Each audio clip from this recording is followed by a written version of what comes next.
Ideas al aire. Creatividad en acción. Hola, ¿qué tal? Bienvenidos a este episodio número 42 de Ideas al aire. Yo soy Thomas Lash y como siempre me da muchísimo gusto que nos acompañes. En el episodio de hoy tengo a varios invitados, todos ellos famosos, pero dejemos que ellos se presenten un poco más adelante. Estoy prácticamente seguro que los conoces o al menos los has escuchado y a mí me traen muy buenos recuerdos de mi adolescencia y también de la infancia. Para variar nos extendimos en creatividad, así que este episodio viene en dos partes. Empezamos. Bueno, probando. ¿Me escuchan bien? Sí.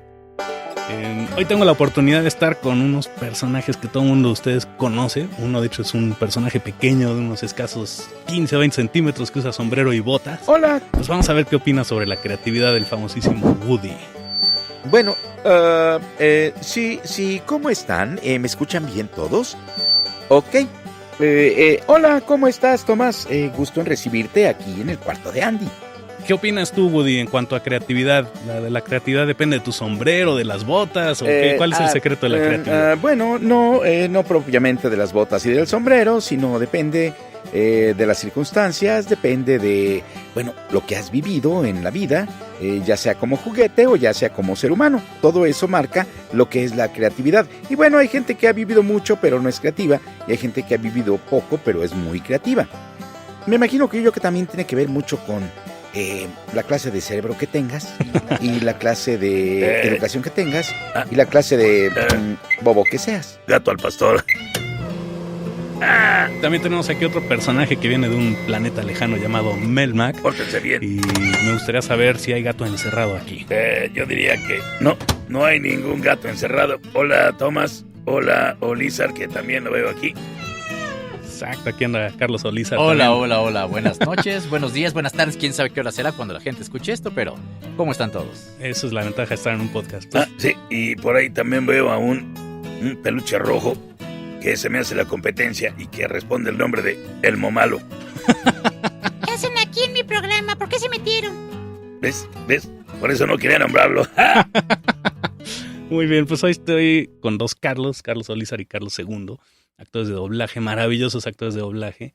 Y pues ya tenía mucho rato que no te veía, Carlos. Y sí, Tomás, ya teníamos un rato, ¿no? Que varios años, ¿no? Un par de años, sí. Sí, algunos añitos que no teníamos el gusto de saludarnos personalmente. Hemos estado en comunicación en redes sociales y demás, eso sí, pero no es lo mismo. No es lo mismo. Las redes sociales se acercan a la gente, pero también a veces la alejan mucho. Porque como estás a través de ya sea de Facebook o de Twitter o de Instagram o de todas las que hay, estás en comunicación con la gente, luego como que olvidas eso de ir a tomarte el café. Exacto. O reunirte, ir a comer y echar el chat, pero en vivo y todo eso, que es mucho más bonito que a través de las redes sociales. Claro que las redes sociales han contribuido a hacer que se encuentre gente que vive en países lejanos, por ejemplo, pero también ha contribuido a que la gente que vive cerca se aleje. Sí, esa apariencia de estar cerca y no. Exacto. Entonces, yo la verdad prefiero ir a echarme un café con un amigo que está platicando con las redes sociales a través de eso. Y en este caso, pues ya tenemos un rato de no vernos. Tomás, la gente que escucha esto, saben que es ingeniero de audio, con el cual, yo trabajé en muchos proyectos a los cuales fui invitado por otro amigo de nosotros llamado Yamil Atala, y él era el ingeniero de audio ahí. Sí, exacto. Pero ya un rato, más de una década. Ya. Un muy buen rato. Qué barbaridad, Tomás, hijo. Nos estamos haciendo viejitos. Ya ni digas, ¿no? Se hace viejo Yamil, nosotros. Carlos Olizar, hace rato estábamos platicando de justamente esta parte de la convivencia, ¿no? Me platicabas que ocasionalmente se reúnen con Gaby Wheeler y con otros actores de doblaje y que tienen una amistad ya más allá, digamos, de lo que es simplemente convivencia de trabajo, ¿no? Así es. Y supongo que eso los ha unido mucho también en aspectos de platicar de cosas que luego te enteras del chisme en un llamado, pero no es platicar y profundizar, ver una película, una serie o lo que sea, ¿no? Entonces, fíjate que hay personas con las cuales te llevas muy bien en el doblaje, ¿no? Te encuentras con ellos en llamados, en grabaciones, pero hay gente como que se vuelve especial para ti, gente que se vuelve un amigo fuera de el labor. Por ejemplo, ese caso es el de Gaby Wheeler, de sus hijas, Gaby y Michelle, que empezamos a tener una especie de domingos familiares. Entonces todos los domingos nos reunimos con ellas. Originalmente nos reunimos para ver Game of Thrones, porque iban a pasar la temporada y de repente nos dijeron un día, oigan, pues se va a estrenar otra vez la temporada de Game of Thrones, ¿quieren venir a verlo? Que no sé qué. Ah, bueno, está bien. Pensamos que era por el inicio ahora sí que de la serie, de la temporada de nuevo. Pero cuando termina ese día el programa, nos dicen, ay, bueno, para el siguiente nos vemos, y para el siguiente nos vemos, y para el siguiente nos vemos. Termina la serie y seguimos viéndonos con ellas. Entonces, por ejemplo, ahora que a mi papá lo operaron hace cerca de 3 semanas, un mes. Ya está totalmente recuperado, ¿no? Ya, bendito sea Dios, ya. No, totalmente. Pero ya estás en circulación otra vez. Sí, ahorita todavía hay una pequeña incisión que no he acabado de cerrar y que fue un gorro ahorita ponerme. Me mandó el doctor un polvillo que me tengo que echar ahí en la herida. Yo supongo que que vaya creando más tejido y que se vaya cerrando. Sí, pero hay que pero cuidarse, fue un ¿no? gorro. Es que lo que pasa es que tuve que estar acostado y poniéndomelo. Total, derramé un montón del canijo polvo que cuesta un demonial y no me lo podía poner y tenía que estar húmedo y luego ponerme el parchecito y que si no se debe salir por un lado. No, bueno, fue una odisea ponerme la condenada chivesa. O sea, así como bueno, total, ya me la puse. Estaba pensando como para invocar a Snape, ¿no? Así, sí, oye, recurrir a la magia. Ah, sí, los polvos mágicos. Sí. Y poder, a ver, herida, no te quieres cerrar, ciérrate en este momento, te lo ordeno. 10 puntos menos para la herida. Sí, sí, y también, justo antes de que llegaras, Carlos, estábamos platicando tu hijo y yo sobre... Digo, una de las grandes cosas que te admiro es esa tenacidad y esa disponibilidad de que estás trabajando todo el tiempo, ¿no? Gracias a Dios. Por un lado es eso, y por otro lado también que sabes disfrutar esos momentos cuando estás tranquilo, solo, etcétera. Y yo no sabía eso, pero Carlos me decía que también de repente te gusta tener tus ratitos para ver una película, para comer tranquilo, ¿no?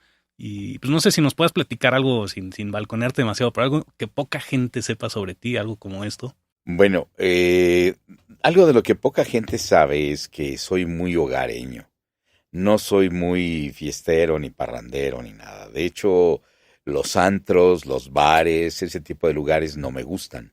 Prefiero una reunión con amigos, prefiero ir a un restaurante, prefiero una comida en familia. Disfruto mucho, por ejemplo, ahora que he estado yo en esto de la operación. Al principio, bueno, pues me subían la comida, me hacían el favor de subirme la comida, tanto Lizar como Diana, como Cintia, la hermana de Diana, que es mi nuera. Me subían la comida, me prepararon ellos todo, y yo comía ahí en mi cuarto. Pero bueno, pues es muy bonito que te lleven la comida a la cama y mientras estás viendo algo de tele o estás ahí flojeando, metido en las redes sociales, pues estás comiendo y estás... Pero disfruto mucho el hecho de bajar a comer con ellos. Cuando me hablan y dicen, ya está la comida, luego bajo. Entonces ya bajo a comer con ellos. Eso lo disfruto mucho. O hacer, por ejemplo, que el día del cumpleaños de una persona o que el día del santo de otro, etcétera. Que vayamos a algún restaurante que nos gusta mucho. De hecho, hay uno en particular que nos gusta a todos, que se llama Mongo, que es una parrillada mongólica. Y me disfruto mucho, pero eso en petit comité, o sea, poca gente, la gente más querida, la gente más cercana, lo disfruto más que grandes fiestas, que grandes reuniones, que grandes cumpleaños. Eso lo disfruto muchísimo. Y es porque soy más bien ostracista, soy más hogareño. Una de las cosas que no conoce mucho de la gente es que yo ni bebo ni fumo. No me gusta fumar ni beber. Pero de vez en cuando me echo ahí una copita de vino tinto o en alguna ocasión, muy esporádicamente, si voy con algunos amigos y comí, me empanzoné mucho, pido una copa de licor 43. Y me tomo la copita, la disfruto mucho y ya, con eso tengo. No es algo que acostumbre, sino es allá muy de vez en cuando. Y ese tipo de comportamiento, más bien llamémosle ermitaño, lo disfruto más que salir a fiestas, que salir a reuniones, que salir a bares. Yo tuve una novia que al principio, cuando empezamos, me dijo que a ella no le gustaban mucho ni los antros, ni los bares, ni nada. Pero después resultó que sí, ya al rato ya que quería ir que a la fiesta de la amiga, que al bar de fulano, que a la cervecería del barrio, y como sus amigas eran iguales de reventadonas, pues cada rato estábamos yendo. Ella decía que es que nunca vamos a ningún lado, pero pues es muy relativo, ¿no? O sea, desde el punto de vista de ella casi nunca íbamos a ningún lado. desde mi punto de vista, íbamos demasiado a ese tipo de claro. cosas, ¿no? ¿Dónde está el equilibrio? Entonces, sí, y yo prefería ir, por ejemplo, a casa de sus amigas o hacer reuniones en restaurantes que en bares, porque pues la gente se pone a beber, se ¿no? pone Y a aparte te tienes que cuidar la karaoke. voz, o sea, Pero no pues por no eso, es tan, fíjate, no es tanto por eso. ni siquiera por eso, pero sino los ambientes que se generan alrededor Ujú, ujú. de toda la gente bebida, toda la gente ebria, que tienen esa, llamémosle, ficticia alegría de que, Ujú, ay, ujú. la pasamos padrísimo porque se pusieron todos Estás hasta el gorro. intoxicado, ¿no? Sí, eso a mí, la verdad, no me agrada mucho. Entonces, pues es una de las cosas que no disfruto realmente, ¿no? Los bares, los antros, no los disfruto. Tuve una época de chavo en que sí lo disfruté, pues, pero fueron 3 o 4 años de cuando estaba yo chavillo y con eso tuve mi dosis para el resto de mis días, ¿no? Entonces, actualmente no disfruto mejor una reunión, ahora como decimos, por ejemplo, ¿no? Que dice Olisa, que nos reunimos con Gaby, con sus hijas, etcétera, o que van a la casa y que también están ahí, que van otros amigos y todo. Eso lo disfruto mucho más que luego vemos el Super Bowl, ¿verdad? Y nos juntamos todos a ver el Sí, Super sí, Bowl. sí, sí. ¿Qué es más divertido realmente la reunión en sí? Que lo Que el hacen. partido. A veces Claro, el sí. partido Es puede la ser excusa. malísimo, Sí, ¿no? sí. Pero cómo platicamos, cotorreamos y qué decimos y... Nos burlamos del Ajá. show Oye, del medio tiempo. ¿y qué pasa ahí? Digo, mera curiosidad, ¿no? Gaby Wheeler, para los que no sepan, todos han escuchado a Gaby Wheeler en los años maravillosos, ¿no? Sí. Ujú. Como Como Kevin Trunks Hart, en Dragon Ball, por Ajá, ejemplo. exacto. ¿no? Pero se pueden hacer voces también o se burlan de la narración del partido o de plano nada que ver con eso. Fíjate No. que eso es algo que mucha gente nos ha llegado a platicar, nos ha llegado a decir. Creen que los actores... Son actores todo el tiempo, ¿no? Ajá, estamos platicando todo el tiempo con las voces. Y curiosamente te sales de la sala y ya no estás nunca platicando como ningún personaje. Y la Ujú. gente cree y de pronto dicen, es que se van a comer. Y está ahí Superman con Batman platicando. No No, es no están cierto. Superman y Batman platicando, ¿no? Son dos personas que son amigos y están comiendo juntos. Y es lo que la gente cree. De repente hay amigas, por ejemplo, de Diana, mi novia, que llegan y le dicen, oye, y cuando te habla tu suegro, te habla así como Lee Chan, el de Kung Fu Panda 3. No, o sea, es un personaje, pero no me está hablando como Lee Chan. Y la gente cree eso, Sí, realmente o en las cree. convenciones, ¿no? La gente Ah. piensa que eres el personaje, Sí. ¿no? Y te hace preguntas de cosas que ya ni te acuerdas. Le que dicen señor hiciste, Pícoro, ¿no? Por ejemplo, o sea, no están viendo a Carlos, están viendo al señor Pícoro. ¿no? ¿Qué se siente estar, tal vez, creo que magistralmente equilibras esas dos partes, los dos de alguna forma? Tú por haber vivido ya tantos años observando a tu papá haciendo cosas de doblaje y tú por estar expuesto a ser un rockstar, literalmente, pero a la vez tener tus ratitos libres, ¿no? ¿Cómo equilibras esos dos extremos, ¿no? De estar solicitado públicamente en convenciones y a la vez Pues mira, respirar y estar tranquilo en otras circunstancias? por ejemplo, acaba de sucederme. El fin de semana pasado me fui a Culiacán, Sinaloa, a una presentación. Me fui yo el sábado en la mañana. Me llevaron, Olisa y Diana me llevaron al aeropuerto, ahí nos despedimos, etcétera, etcétera, como familia. Y ya en el avión, bueno, pues ya vas mentalizándote a que vas a llegar y que va a recibirte alguien y te va a tratar como pues, un artista, ¿no? Entonces, cuando llego allá, me topé con un youtuber llamado Negas. Pues tratamos ahí de llevar la plática cordial y todo eso, porque de alguna forma entre los actores de doblaje y los youtubers, sin que se haya dicho y sin que se haya provocado, hay una especie de antagonismo, Ujú. porque el youtuber es muy conocido, pero no tiene toda la sustancia o toda la trayectoria o todo La presencia o el contenido que Ujú. ofrecer. Y el Pocas actor de veces han doblaje, sido ¿no? preparados para hacer eso. Claro. O sea, han sido que o son ocurrentes o tuvieron suerte o saben de algo que medio, por ejemplo, esta chavita, la que se maquilla, ¿cómo se llama? No me acuerdo. Yuya, Ujú. por ejemplo, ¿no? Tiene la facilidad y la habilidad que ha ido aprendiendo con el tiempo. Pero cuando empezó haciendo sus videos, pues ahí daba unos consejillos como se le ocurrían. Después fue preparándose. Aprendiendo. Ajá, fue aprendiendo y fue preparándose para hacer algo mejor. Pero hay otros youtubers que se la pasan diciendo tontería tras tontería tras tontería. Todos los videos hacen cosas chafas. Es que la estupidez humana no tiene Ajá. límites. Sí. Pero ¿quién es más estúpido? ¿El youtuber que dice que- estupideces o o los el que los estúpidos escucha? que se están Pero es viendo? que definitivamente hay un target para todo. Es muy interesante, digo, polémico e interesante a la vez, ¿no? Porque a mí se me hace interesante, o sea, platicando tanto con René García y con otros que de repente compartes giras también. A mí me sorprende que la gente realmente piensa que eres el personaje. ¿no? Ujú. Ujú. cuando, digo, eres un adulto, eres alguien que sabe que es una caricatura, y qué padre que te rindan de alguna forma este tributo, pero lo creen, o sea, creen que están hablando con el personaje. Eso es lo curioso, que te dicen, ¿qué sintió usted cuando En la dijo y escena que tal hizo? que No, yo no sentí nada. O sea, yo soy un ser Interpreté humano y un lo que estás personaje. viendo es un dibujo animado, ¿no? Yo no sentí, o sea, lo sentí como actor para interpretarlo, pero realmente no. ¿Y qué pensó usted cuando mataron a...? O sea, yo no pensé nada. O cuando te Yo- preguntan, ¿no? ¿Pero por qué le dijo? Pues porque Pues así porque el venía en guión el decía, guión, ¿no? O sea, tampoco hay yo un no- guión que no es espontáneo. Sí, yo Ya no me viene lo inventé. escrito, ahí viene escrito y es lo que yo respondí, porque así venía escrito en el libreto.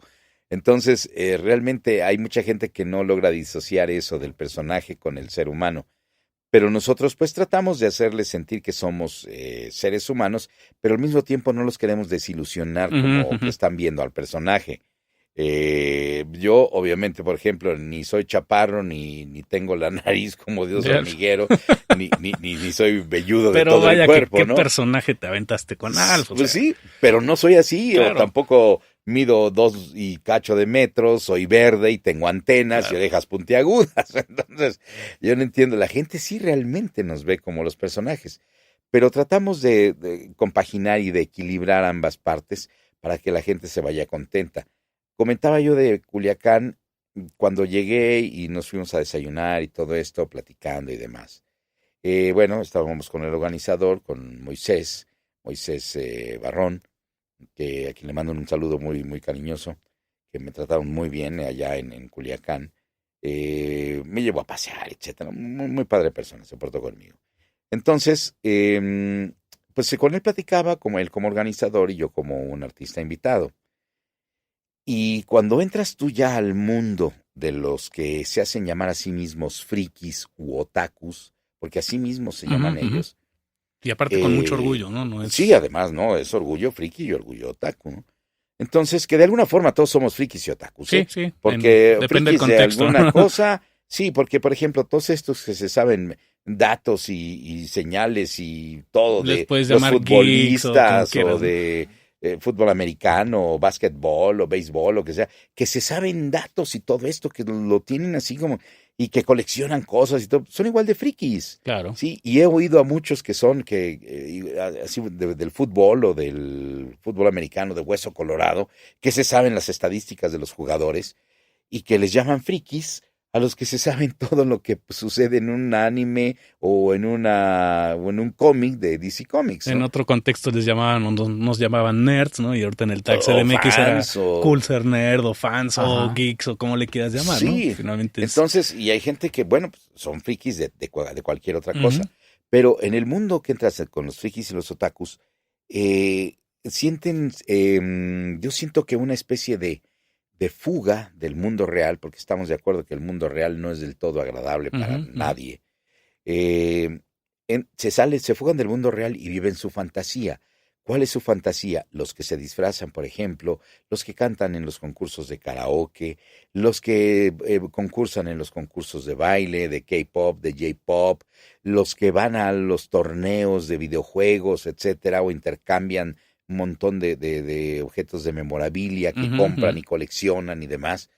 Ellos se fugan de este mundo real y viven esas fantasías, pero lo curioso es que sí viven su fantasía y yo creo que a muchos de los que son frikis u otakus de otro tipo por ejemplo, de los deportes, Ujú, no logran vivir esa ujú. Sí, fantasía. no llegan a tener pues esa parte tal vez terapéutica, Esa ¿no? experiencia. Porque no es un escape Sí. en sí, sino es una forma de vivir o una forma de representar algo, De vivir tu fantasía, claro, de de llegar a hacer ser la algo. realidad, ¿no? Por ejemplo, yo no dudo que haya muchos de los que son practicantes del fútbol soccer que les encantaría estar en una cancha corriendo y anotando goles.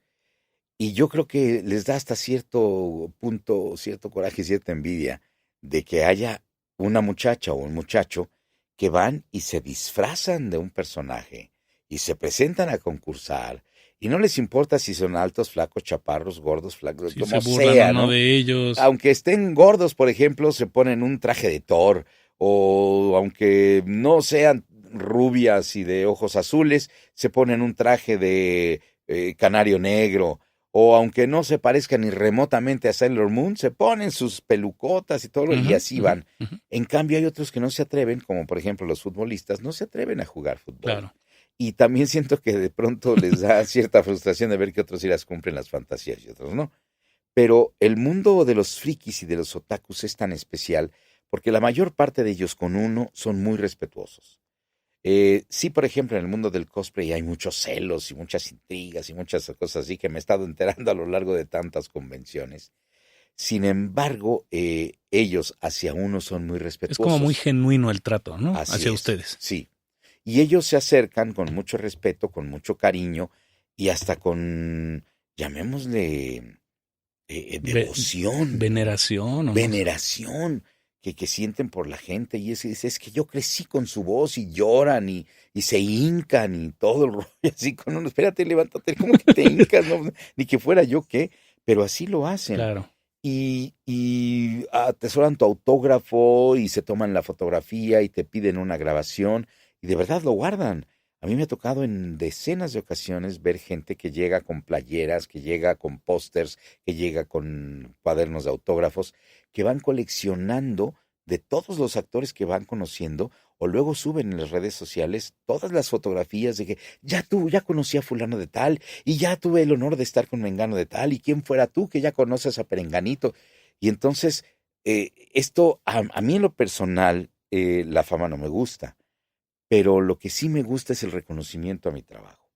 Eso sí me gusta. Y esa gente reconoce el trabajo de nosotros. En el caso, por ejemplo, ahorita hablamos de un personaje llamado Elmo Malo. Elmo Malo es un personaje que se le ocurrió hacer a Olizar.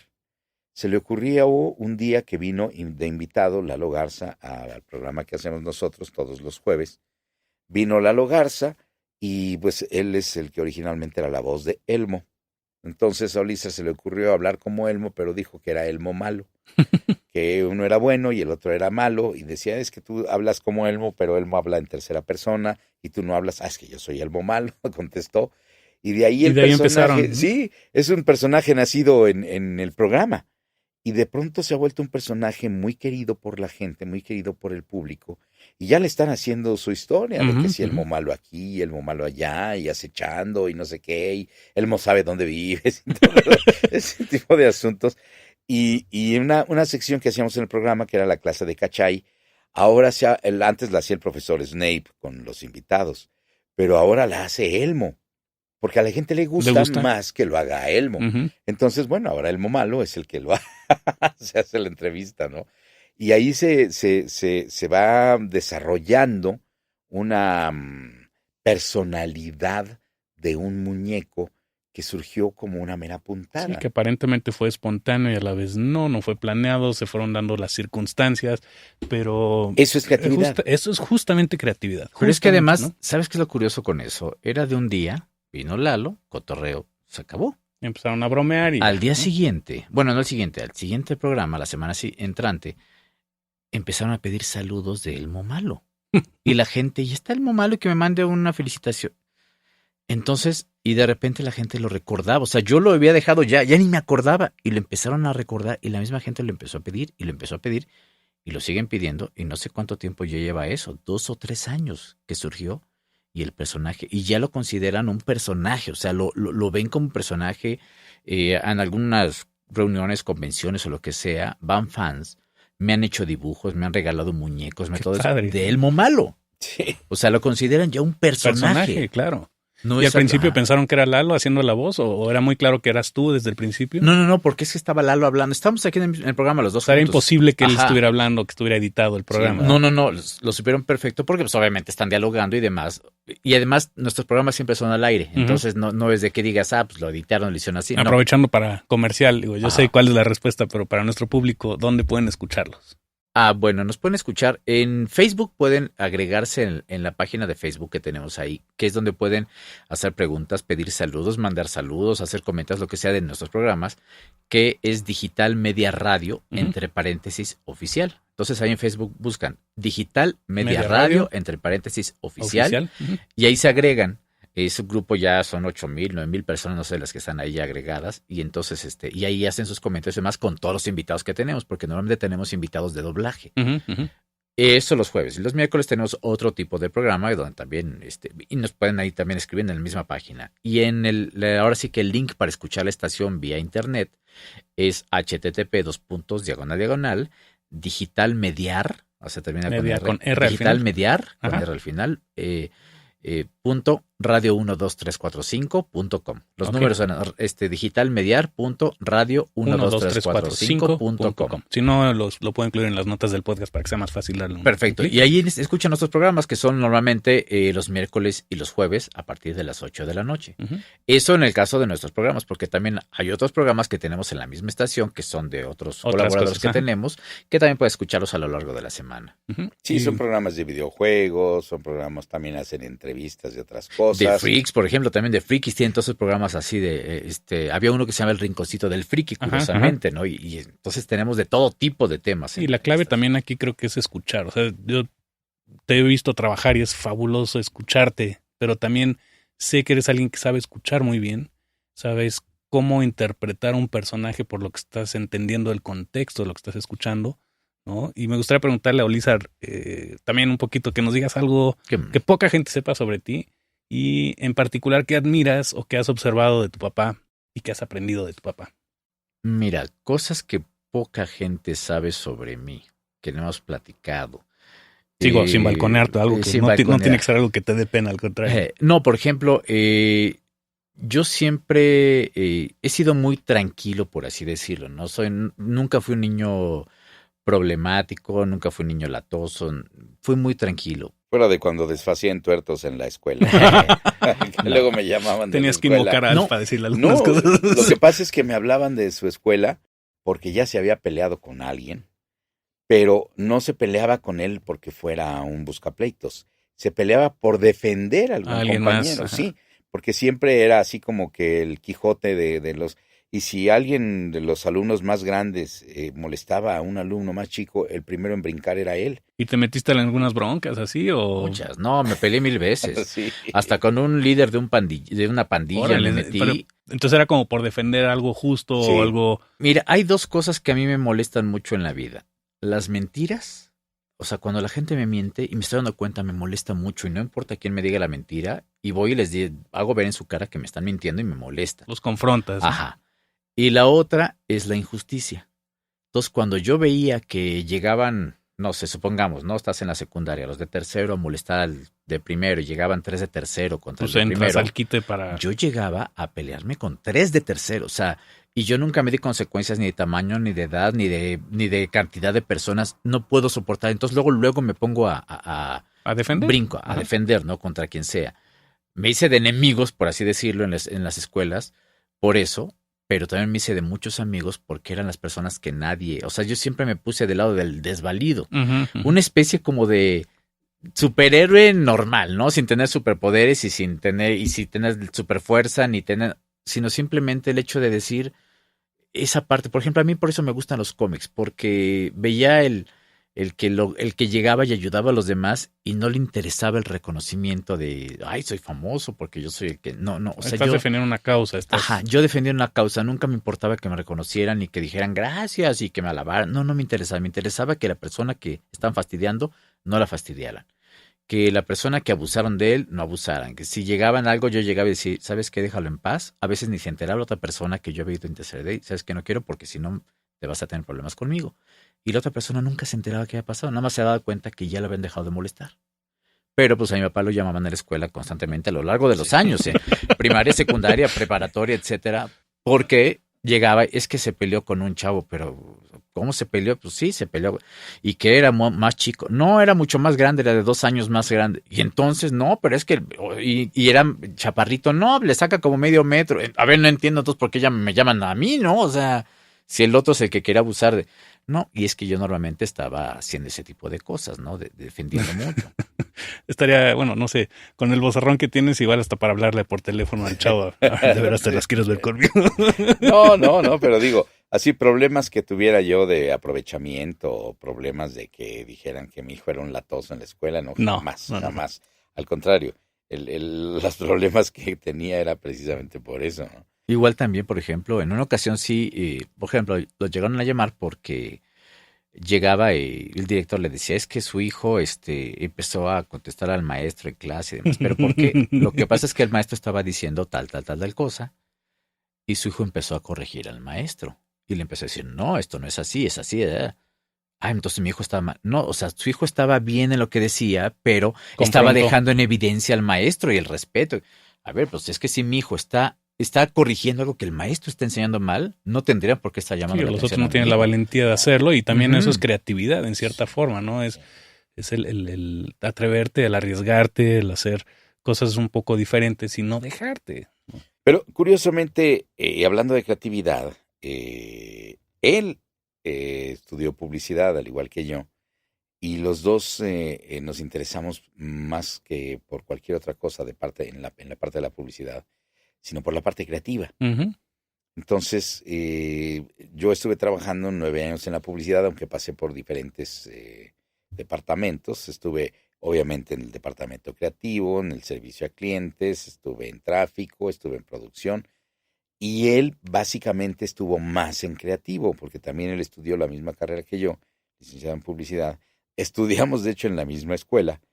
Y él ejerció muchos más años que yo en la parte creativa, que al final de cuentas es lo que él estaba teniendo como inclinación, la parte creativa. Y desde la escuela hasta ya en la vida profesional se dedicó mucho a la parte creativa. Y bueno, ahora ya estamos trabajando juntos, estamos colaborando aquí en el estudio, que básicamente él es el que lleva el estudio, porque pues yo ando muy metido en mis grabaciones y todo eso. Y básicamente él es el que lleva todo el manejo del estudio, de las grabaciones y hace negociaciones con clientes, etcétera. Sí, que también es un reto, ¿no? Hace rato me platicabas que justamente por esa mentalidad creativa que tienes, el reto es la parte administrativa, la parte de la parte tener que cuadrada, ponerte la por gorra así de, decirlo. a ver, tengo que administrar negocios, Sí. tengo que ver cuentas, tengo que hablar con los clientes, tengo que perseguirlos para que paguen, todo este tipo de cosas. Y que irónicamente era algo que yo odiaba, ¿no? Sí, O sea, y finalmente tuviste no que te queda de entrarle otra. porque no te queda de otra y también le da un buen equilibrio a las cosas, ¿no? Yo era de los que me resistía a esta parte, vivo con una contadora y vaya, como pareja nos complementamos muy bien porque hay ese respeto de... Ella entiende tal vez que yo soy más disperso, más creativo en algunas cosas y yo admiro muchísimo la parte lineal y de tener las cosas bajo control. Pero también mucha gente piensa que la creatividad es el libertinaje absoluto y la ausencia de reglas y justamente el poner reglas a un proceso creativo, ¿no? Exacto, la responsabilidad es algo que le da riqueza al proceso creativo. Fíjate que eso que dices que te sucede a ti en el caso con tu mujer, yo también con mi novia, ella es ingeniero químico. O sea, es la parte totalmente cerebral científica, con la parte cerebral de locura, por así decirlo, ¿no? De imaginación. Ella es así de haber fórmulas, resultados, cosas medibles, y yo trabajo con cosas intangibles, que finalmente es la imaginación. Entonces ella ¿sabes qué? Necesito sacarle tal extracto a tal cosa del agave, ¿no? Y entonces ella empieza a trabajar y ¡pum! Sale el tequila. Yo en cambio me dicen, oye, tienes que crear esto para lograr que la gente le tenga cariñito a esta pelotita. Y yo tengo que imaginar algo que podría hacer para que la gente le agarre cariño a una pelotita que no tendrá por qué agarrarle cariño. Y nos complementamos muy bien. Ella es la parte ordenada, ella es la parte que vino a poner una especie como de orden en mi caos, pero... yo le llamo Doña Trapito. Sí. Por ahí está Diana para defenderse. Sí. No sé si quieres hacer un comentario de réplica. No. Pero fíjate sí, que... mi vida. Sí, sí, todo es muy ordenadito. Pero es lo padre porque si bien ella es esa parte científica más racional, también me permite vivir mucho mi parte de niño, porque los creativos somos niños. Si no terminamos de madurar. No, hay una frase que dice exactamente que un adulto creativo es un niño que nunca murió. Exacto. Entonces, los que somos creativos o que trabajamos en creatividad o que no trabajamos en creatividad, pero somos creativos de alguna manera, mantenemos ese niño adentro que sigue creando cosas, imaginando cosas. Y las personas que ya son cuadradas, que ya no se les ocurre nada, no tienen imaginación, son personas que dejaron morir a ese niño. Sí, o por otro lado también pueden ser creativas, pero en otras cosas. Pueden ser muy creativos en procesos, muy creativos en Pueden desarrollar partes algo nuevo en un proceso administrativos, que nunca supieron cómo hacer. pero necesitan lineamientos, reglas, cierta... nosotros creativos le llamamos que son cuadrados, pero en realidad no. Necesitan ese control, tal vez, de saber que las cosas están bien, de seguir una regla cuando nosotros nos resistimos a seguir reglas en ciertos casos, ¿no? Y la clave que yo he observado es cuando hay buena comunicación entre la gente creativa y la gente de cuentas, por ejemplo, una agencia de publicidad, que siempre son esos dos departamentos que están peleados, ¿no? Sí, Los creativos que pierden el piso y el presupuesto lo elevan hasta cifras inimaginables, ¿no? Pues finalmente para eso están, o sea, los de cuentas están para controlar el proceso y que no te salgas del presupuesto. Y el problema que veo es que se pierde la comunicación. ¿Sabes qué es lo que pasa? Yo lo viví. Yo estuve varios años en una agencia de publicidad. Empecé desde copy hasta ser director creativo. Y algo que viví con cuentas y que yo tuve varios directores de cuenta con los que trabajé, algunos más abiertos, otros más cuadrados, unos que participaban, que de repente les encantaba. Por ejemplo, había una directora de cuenta que se llama Mari Carmen Musel. Ella es una mujer que le encantaba el hecho de que cuando nos reuníamos el grupo creativo a pensar ideas, le encantaba llegar y estar ahí. Decía, a lo mejor no se me ocurre a mí. ¿Cómo se les ocurre? Ajá. O de repente ella podía soltar alguna idea donde de ahí pescábamos y sacamos una muy buena idea por alguna idea que ella dio hacia el aire que a lo mejor ni se le ocurrió que puede ser una gran idea explotable. Pero ella tenía eso, ella le gustaba eso, que era poca gente de cuentas hace eso, de querer participar. Y ella nos decía, originalmente decía, yo lo hago porque cuando llego el cliente y le llevo los materiales, que en ocasiones pues es la de cuentas la que va en reunión con el cliente y ya no va creativo, para saber qué demonios le estoy presentando al cliente. Porque pues hay mucha gente que se apara el cuello, mira, te traigo las ideas. Y cuando el cliente le empieza a preguntar, la de cuentas no entiende nada. Pero ella sí. Ella, como le gustaba, entonces sabía de dónde surgió todo, cómo vino la idea. El fundamento creativo de cómo aterrizar una idea, ¿no? Todo un racional creativo. Entonces ella estaba empapada, ella nos echaba la mano. También ella sabía ponerle un alto al cliente cuando el cliente pedía algo que no se podía, o sugerirle cosas al cliente que sí se podían y que normalmente los de cuentas nada más, a veces decíamos los de creativo que son como el departamento de tomar pedidos, ¿no? O sea, el cliente quiere eso, toman el pedido, aquí está, háganlo. Una pizzería, ¿no? Ajá. Sí.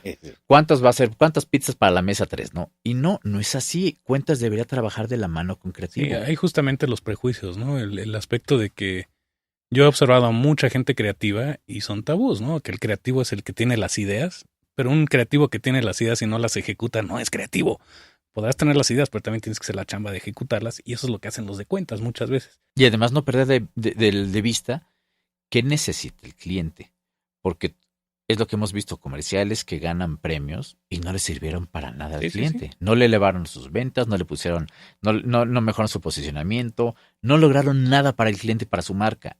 En cambio, un buen creativo es, ¿qué es lo que quiere el cliente? ¿Qué puedo hacer para que mi idea bonita que se me ocurre en mi cabeza sea funcional para el cliente? Claro. Ahí es cuando, no sé si has escuchado, seguramente sí, los premios EFIS. Claro, por supuesto, ¿no? ¿Cuántos publicistas son cineastas frustrados que hacen publicidad porque quieren el reconocimiento de algún premio de este tipo y no se dedican a resolver un problema o a comunicar una idea o a vender un producto? Que son los EFIS premian eso, la eficiencia publicitaria.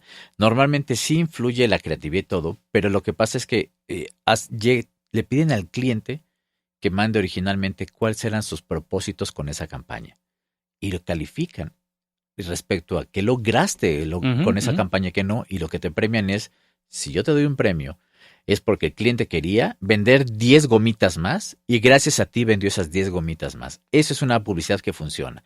En cambio, si tú sacaste un comercial que todo mundo recuerda, pero no sabe ni de qué marca es, no funcionó. Exacto. No, y por otro lado, también tener la disciplina y los pantalones para decir, esta idea no es una idea que yo quiera comunicar, y también poder hacer eso, ¿no? No sé si a ti te ha pasado en el sentido de muchas veces si haces la voz para un político, para una campaña política, etcétera, también entran muchos prejuicios, ¿no? Finalmente no necesariamente eres afiliado a un partido y puedes prestar tu voz o una idea, etcétera, pero la gente puede pensar otras cosas. En mi caso yo soy totalmente apolítico y apartidista. Sí, no, yo no estoy a favor de ningún partido político, ni estoy a favor de ningún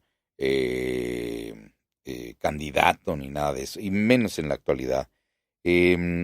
Cuando a mí me ha tocado hacer este tipo de campañas, primero de propaganda, porque antes se le llamaba propaganda, y ahora ya se le llama publicidad política. Para mí sigue siendo propaganda porque la propaganda busca proselitismo. La misma puerca revolcada. Sí, es proselitismo lo único que está buscando la propaganda. Y que haya una buena voluntad y una intención de voto o una intención de buena voluntad hacia el candidato o el partido, lo que sea.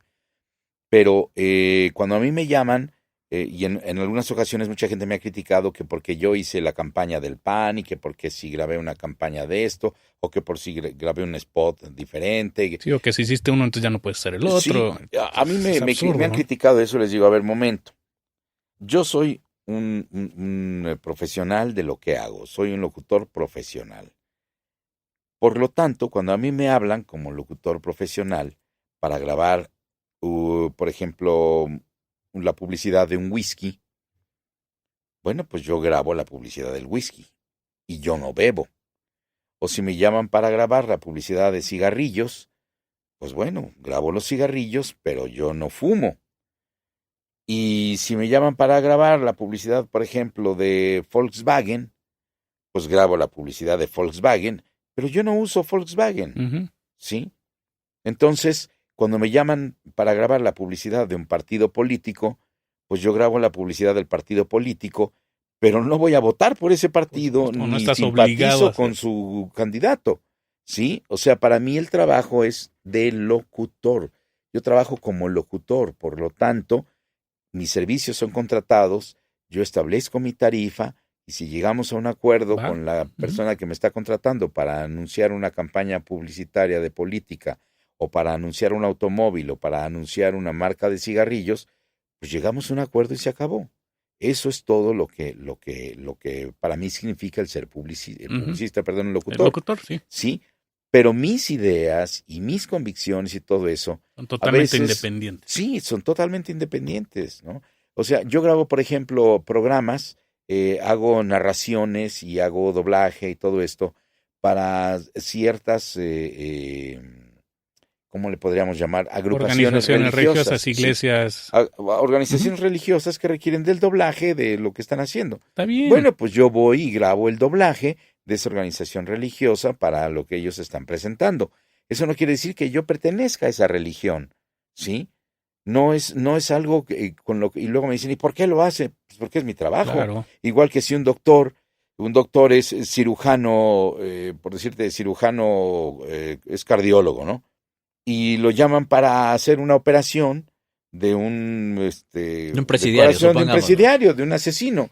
Pues el señor va a operar. Un juramento hipocrático. Y él, es su trabajo. No es que quiera que el asesino siga matando. O sea, lo que pasa es que él fue a hacer su trabajo de médico. De médico, sí. ¿Y ha habido alguna ocasión en la que sí hayas rechazado algún trabajo porque de plano no pudiste hacerlo? O sea, tus principios o tu forma de pensar de plano dijo, no lo voy a hacer. Sí he rechazado trabajos. Sobre todo hablando de partidos políticos, sí he rechazado hacer publicidad para algunos personajes. No es necesario mencionar nombres, ¿no? pero... No, algo que, por ejemplo, sí he hecho es eso. Que me han llamado para hacer alguna publicidad para algún candidato de algún partido o algún video donde donde lo que estoy leyendo se le está ensalzando como si fuera la gran cosa y todo el rollo. No y yo, ¿sabes qué? No soy tu locutor, no comulgo con esto, no voy a decir algo que yo sé que es mentira. Sí, porque también a veces son temporadas, ¿no? Hay veces que tienes tanto trabajo que no puedes aceptar más llamados y hay veces que tienes más flexibilidad de tiempo y puedes aceptar más llamados, pero son temporadas como en todo, ¿no? Mira, bendito sea Dios, hasta el momento, yo, como dijimos hace un rato... No te ha faltado el trabajo. No me falta el trabajo. Tengo mucho trabajo en diferentes ámbitos de lo que es el mundo de la voz. Y más ahora, por ejemplo, con estas convenciones de fin de semana que nos están llamando, de pronto trabajo los fines de semana también. Hay pesado, semanas, ¿no? Hay meses completos en que se me va sin haber descansado un fin de semana. Claro que cuando voy a las convenciones procuro decir, ¿sabes qué? Quiero estar un día más ahí en tu ciudad porque no la conozco y quiero descansar un poco conociendo la ciudad. Descansar es un decir porque sales a caminar y a camina como loco. Y regresas bien cansado. Me acaba de pasar ahora en Culiacán, ¿no? Y más en recuperación. No, llegué todo molido, me dolían los huesos, me dolía todo. Después de haber estado, pues prácticamente 2 semanas en reposo absoluto. Parece que no. Y luego una tercera semana en reposo medio, que ya me dieron permiso de empezar a salir a trabajar media jornada, me dijo el doctor. Entonces, cuando regresas a tu ritmo, o que vas, por ejemplo, en este caso a la convención, que estuve caminando y conocí un poco, y fuimos para acá, fuimos para allá, llegué, me presenté, es 1 hora de presentación, horas de firma de autógrafos, y vas para allá. Esa es otra, ¿no? O sea, 4 o 5 horas de autógrafos. Sí. Eso, que aguante de la gente que está formada, pero también que aguante de ustedes. O sea. Pues mira, yo les digo a la gente, me dicen, ¿cuánto tiempo quiere usted firmar? Hasta que se vaya el último de la fila. Si ellos son capaces de hacer una fila de 4 horas para obtener una firma mía o una fotografía, yo soy capaz de estar ahí firmando 4 horas o esperando a que llegue el último y se tome una fotografía conmigo. Si ellos son capaces de hacer eso, yo soy capaz de esperar. ¿Qué tal? ¿Qué les ha parecido esta plática hasta ahora con Carlos II, con Carlos Olizar y con estos maravillosos personajes como El Momalo, como Woody, como Alf? Vaya que Alf siempre me ha hecho reír. Digo, aquí en defensa de Alf, quiero aclarar que en este podcast no hemos maltratado a ningún gato. ¿O sí? ¿Alf? ¡Alf! Aquí estás. Pórtense bien. ¿Qué le estaba diciendo? Que no hemos maltratado a ningún gato. Aún, suertudo, hay que cuidarse. Y los esperamos al otro lado del podcast.